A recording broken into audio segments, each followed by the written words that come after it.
Hey, listen. Hear that? Scoop some out. Smear it evenly on the belt. Okay. Look, noise gone. This part must be cleaned regularly, or your car starts hard, guzzles fuel. Let's see the issue. Crank the engine. Nothing. Try again.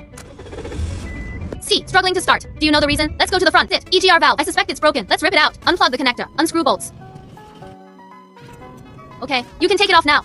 My god. C. Sludge everywhere. This is why your car is hard to start and has high fuel consumption. Now let's clean it up.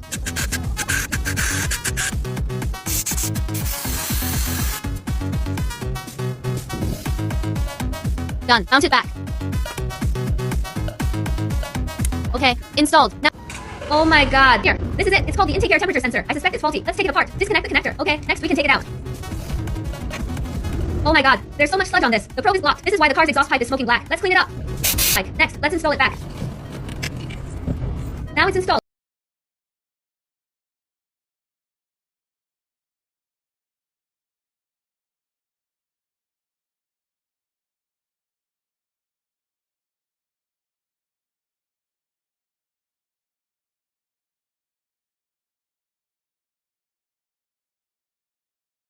Banyak orang yang telah mengendarai mobil selama lebih dari 10 tahun atau tidak tahu bagaimana menggunakan sirkulasi internal dan sirkulasi eksternal di dalam mobil, dan langsung berkendara di jalan raya. Itu sangat berbahaya. Dapat menghemat bahan bakar, hal ini juga dapat menyelamatkan nyawa pada saat kritis. Pertama, di musim panas, setelah mobil terkena sinar matahari, sejumlah besar gas berbahaya akan dihasilkan di mobil. Setelah masuk ke dalam mobil, nyalakan AC. Kemudian segera buka sirkulasi eksternal. Dengan cara ini, formaldehida di dalam mobil akan cepat hilang. Setelah 10 menit buka sirkulasi internal, menyalakan AC. Kedua, ketika terjadi kemacetan lalu lintas, sirkulasi internal harus dibuka. Dengan cara ini, asap buangan dari luar, mobil tidak akan masuk ke dalam mobil. Ketiga, saat berkendara di hari hujan, nyalakan AC. Sirkulasi eksternal harus dibuka. Pada saat yang sama, sesuaikan mode ke mode tiup kaca. Kaca mobil tidak akan berembun lagi. Apa yang kamu lakukan? Kamu merusak mobilku. Ups, tidak apa-apa. Saya akan mengeluarkan kunci mobil mekanis. Bidik bagian bawah kaca spion belakang, dan menekan keluar. Lihat lensa yang rusak bisa dilepas. Lalu kita membeli lensa baru secara online seharga $2. Sejajarkan alas dengan alas kaca spion belakang. Cukup tekan dengan ringan dan akan terdengar suara klik. Itu berarti penggantiannya buang uang. Misalnya wiper sudah digunakan sejak lama. Tidak bisa mengikis kaca hingga bersih. Kita hanya perlu menahan titik hitam kecil di atas. Dan dorong ke atas. Bila penghapus lama bisa dilepas, lalu kita menghabiskan $20 untuk membeli wiper blade baru. Bidik titik hitam kecil dan tekan ke bawah. Bila penghapus baru telah diganti. Saat mengemudi di malam hari, saya selalu merasa lampu depannya tidak cukup terang. Tidak bisa melihat dengan jelas jalan di depan. Kita hanya perlu membuka kapnya. Kita berada tepat di belakang lampu depan ini. Temukan soket lampu. Lalu putar berlawanan arah jarum jam untuk melepaskannya. Ada konektor di sini, lepaskan konektornya. Bola lampunya bisa dilepas. Mari kita beli salah satu model yang sama. Maka Anda bisa menggantinya sendiri. Jika Anda merasa ada bau yang kuat di mobil Anda, atau jika efek pendinginan dari AC sangat buruk, mari kita buka kotak sarung tangan terlebih dahulu. Ada 2 klip kecil di atasnya, tekan saja. Kotak sarung tangan bisa dijatuhkan. Ada penutup kecil di sini, lepaskan penutup kecil itu. Oke, kemudian Anda dapat mengeluarkan elemen filter AC yang lama. Oh my god, sangat kotor. Tidak heran jika AC memiliki efek pendinginan yang buruk, buang saja. Lalu ganti hanya $2 untuk membelter AC baru. Pasang ulang, masalahnya akan segera teratasi. Bukankah itu sangat sederhana? Setelah penggunaan mobil dalam jangka waktu lama, velg mudah menguning dan tua. Bersih toilet. Semprotkan pada permukaan velg. Bilas dengan air. Pelek getaran mesin saat idle sebenarnya disebabkan oleh karbon pada busi. Tuangkan pembersih toilet ke dalam cangkir. Rendam busi di dalamnya, tunggu 5 menit. Lihat seperti baru, pasang kembali. Masalah getaran saat idle akan terpecahkan sepenuhnya. Peningkatan konsumsi bahan bakar sebenarnya disebabkan oleh terlalu banyak karbon pada sensor oksigen. Lepaskan juga rendam dalam pembersih toilet. Tunggu 5 menit untuk membersihkan secara menyeluruh. Install ulang konsumsi bahan bakar tinggi. Masalah akan segera diselesaikan. Look. Oh my god, start the car. Now, come here and look. This part, it's called the intake pressure sensor. Let's remove it. First, unplug the connector. There's a screw here. Loosen it. Now we can pull it out. Okay, look, it's completely clogged with sludge, blocking the sensor probe. This is why the exhaust smokes black.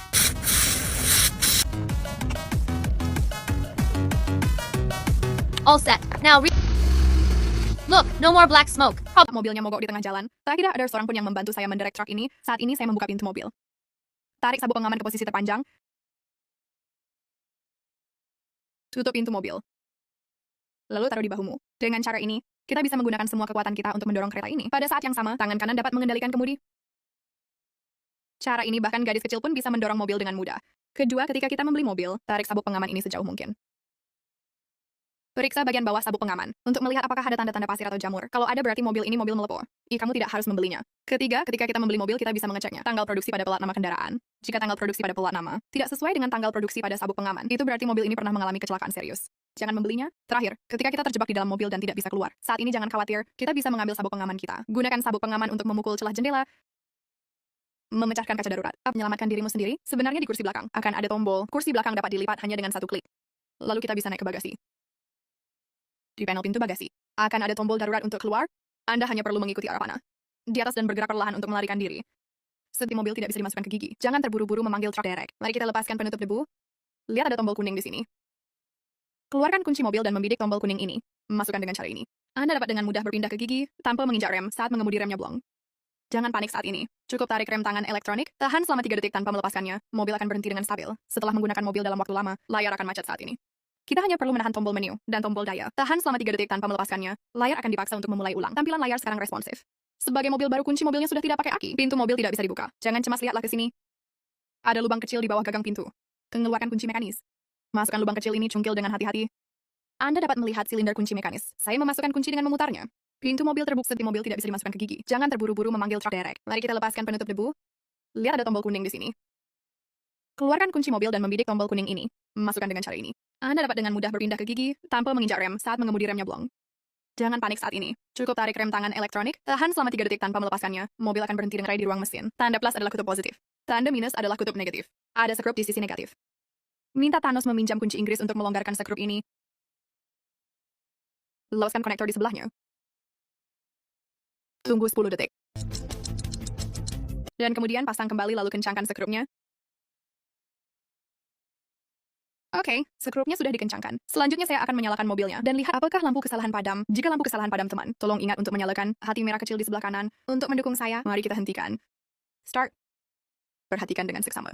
Lampu kesalahan sudah mati. Apakah tangki bahan bakar? Tapi tidak tahu di mana menaruhnya. Di bahan bakar. Ini adalah bracket tutup tangki bahan bakar, taruh saja langsung di atas. Kedua, saat kita berkendara, mesin lampu masalah di dashboard tiba-tiba menyala. Jangan cemas. Sebenarnya, kita hanya perlu membuka tutup tangki bahan bakar. Periksa apakah tutup tangki bahan bakar di dalam sudah dikencangkan. Jika tidak dikencangkan, lampu pemeriksaan mesin akan tetap menyala. Kencangkan dan lampu periksa mesin akan padam. Ketiga, ada lubang di tutup tangki bahan bakar. Lubang kecil ini harus dibersihkan secara teratur. Jika tidak, air hujan dapat dengan mudah masuk ke tangki bahan bakar. Hal ini akan menyebabkan kendaraan mogok. Keempat, saat akan mengisi bahan bakar. Ketika kamu sampai di pom bensin, Anda tidak tahu jenis bensin apa yang harus diisi di mobil Anda. Mari kita buka tutup tangki bahan bakarnya. Ada tanda di belakang tutup tangki bahan bakar. Ikuti saja angkanya dan isi ulang. Kelima, ketika memompa ban, jangan menambahkannya secara acak. Menambahkan terlalu banyak dapat dengan mudah menyebabkan ban meletus. Menambahkan terlalu sedikit akan membuang banyak minyak. Sebenarnya mari kita buka tutup tangki bahan bakarnya. Ada tekanan udara standar. Di jarak lebih dari 60.000 km/h, segera ganti busi. Busi yang aus tidak hanya meningkatkan penggunaan bahan bakar, tapi itu juga melemahkan kekuatan dan bahkan menyebabkan asap hitam dari knalpot.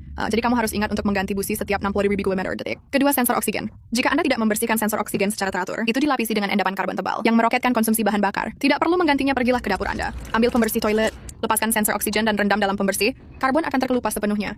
Pasang kembali bahan bakar yang digunakan langsung turun. Ketiga, datang ke sini dan lihat katup solenoida tabung arang. Bagian ini di sini jika Anda mencium bau bensin yang kuat saat menghidupkan mesin dingin. Danda penggunaan bahan bakarnya sangat tinggi. Cukup belanjakan $5 untuk mengganti katup ini. Masalahnya langsung hilang.